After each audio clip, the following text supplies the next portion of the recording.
بسم اللہ الرحمن الرحیم۔ آپ سب کو سحر کی خصوصی نشریات رمضان میں بول میں خوش آمدید کہتا ہوں اور شکریہ ادا کرنا چاہتا ہوں آپ تمام لوگوں کا، خاص طور سے وہ لوگ جو ہمارے پروگرام کو بڑے غور سے دیکھتے ہیں، ہمیں بہت سارے سوالات بھیجتے ہیں، موضوع بھیجتے ہیں کہ فیصل بھائی ہم چاہتے ہیں کہ آپ اس موضوع پہ علماء کرام کی رائے جو ہے وہ ضرور لیں، اس پہ ضرور بات کریں، اور میں پرسنلی آپ سب کا اس بات پہ شکریہ ادا کرتا ہوں، اور اس بات کا شکریہ میں اپنے علماء کرام کا کرتا ہوں کہ ہم نے کوئی بھی ٹاپک ان کے سامنے رکھا ہے اور الحمدللہ بہت خوبصورتی سے، بہت ہی خوبصورت انداز میں ہمارے پاس بہت ساری چیزیں جو ہیں وہ پہنچیں، اور بس ان کو سمجھتے رہیں، ان کو جانتے رہیں اور اس چیز کو انڈرسٹینڈ کرتے رہیں کہ زندگی بہت آسان ہے جو ہمارے پروردگار نے ہمارے لیے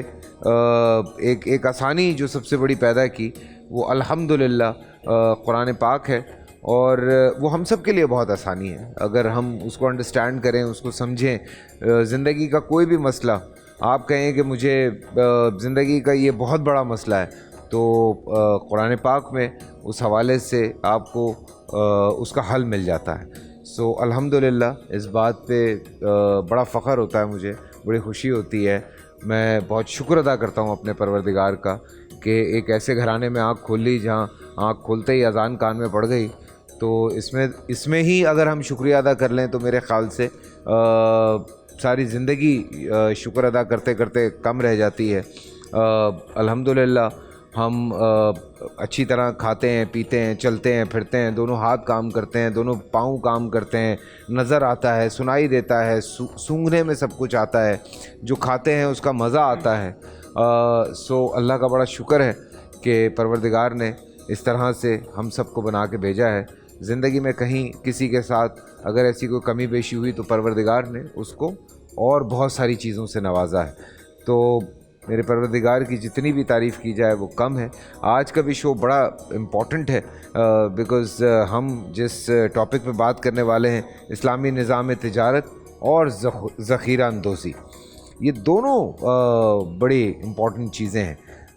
ذخیرہ اندوزی کی جب بات ہوتی ہے اس کے کیا کیا نقصانات ہیں، قرآن پاک میں اس کو کس طرح سے بیان کیا گیا ہے، اور جو ایک پراپر طریقہ ہے تجارت کرنے کا اس کے حوالے سے بھی ہم بات کریں گے۔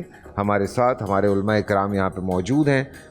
مفتی ابو محمد صاحب، چونکہ آپ کا تھوڑا سا بزنس کمیونٹی سے ذرا زیادہ تعلق ہے تو میں چاہتا ہوں کہ آج بات جو ہے وہ آپ سے شروع کی جائے۔ واہ فیصل بھائی، بسم اللہ الرحمن الرحیم۔ لاجواب ہے نا؟ آپ عنوان کوئی بھی چھیڑ لیں، ایک جملہ میرا آپ کو ہمیشہ یاد آتا رہے گا کہ ہم اپنی پسند کی چیزوں کو دین میں سے لے لیتے ہیں اور انہیں دین سمجھتے ہیں۔ یہ آپ کے نا یہ گولڈن ورڈز ہیں، یہ تو لکھ کے لگا دینے چاہیے۔ میں صحیح کہہ رہا ہوں؟ اپنی من پسند چیزوں کو دین کہہ دینا اور باقی دین کو چھوڑ دینا، یہ سراسر دین کے خلاف ہے۔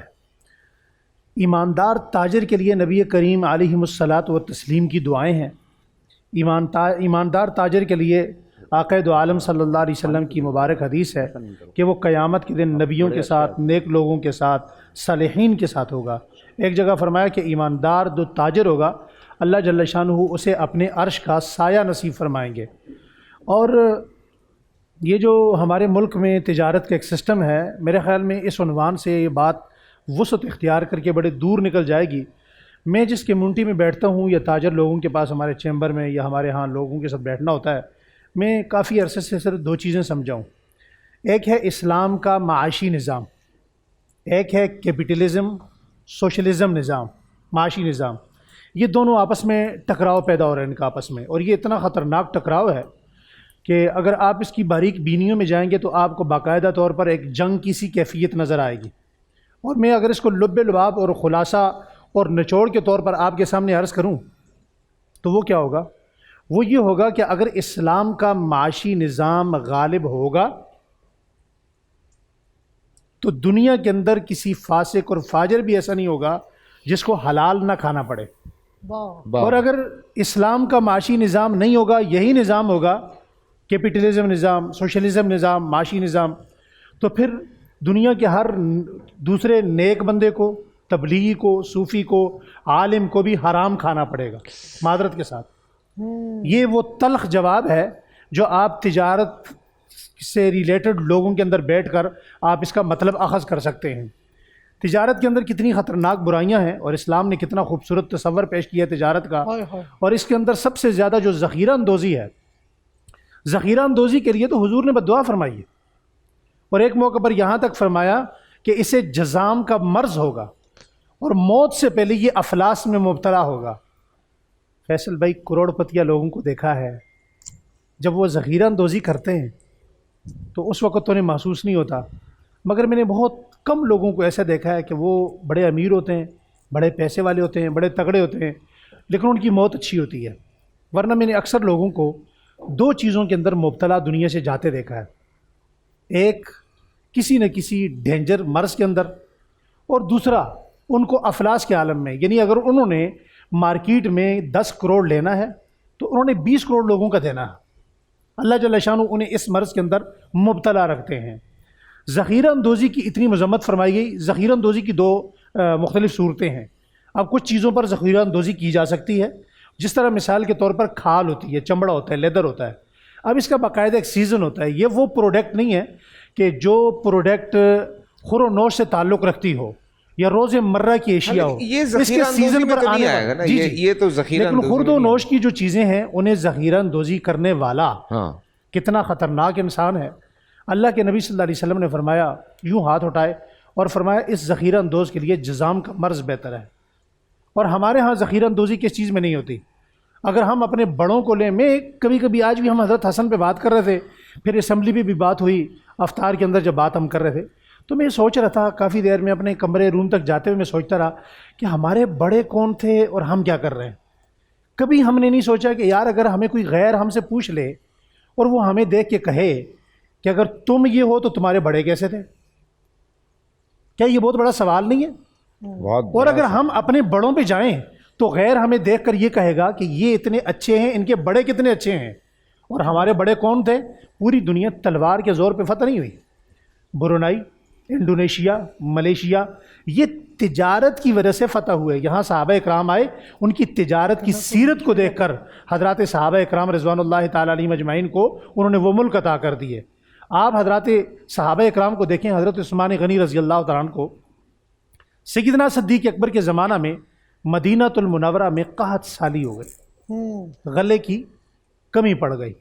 حضرت عثمان غنی رضی اللہ تعالیٰ عنہ کا شمار اس زمانے کے بہت بڑے بزنس مین لوگوں میں شمار ہوتا ہے۔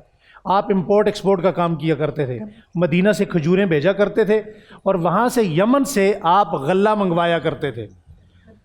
تو ایسا ہوا جب قحط سالی ہوئی تو حضرت عثمان غنی رضی اللہ تعالیٰ عنہ کو حضرت ابوبکر صدیق نے کہا کہ گندم کی، غلے کی کوئی ترتیب بنائی جائے، مدینہ منورہ کے اندر بڑی پریشانی کا سامنا کرنا پڑ رہا ہے۔ اب جب غلہ آیا تو راتوں رات پتہ چلا کہ 1000 اونٹ غلہ مدینہ منورہ پہنچ گیا۔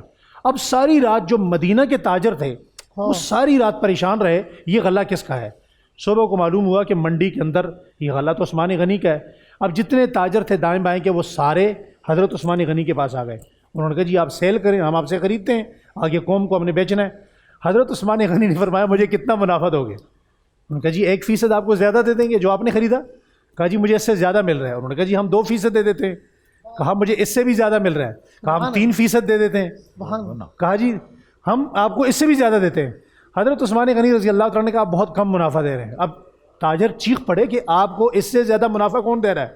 فرمایا ایک ذات ہے جو مجھے دنیا میں 10 گنا اور آخرت میں 70 گنا زیادہ دے رہی ہے۔ سبحان اللہ۔ اس غلے کا کوئی پیسہ نہیں ہے، اور میں نہیں چاہتا کہ میں آج محمد مصطفیٰ کے کلمہ پڑھنے والوں کو اس موقع پر مجبور کروں اور ناجائز طور پر ان کے جیبوں سے پیسہ نکالوں اور ان سے میں کماؤں۔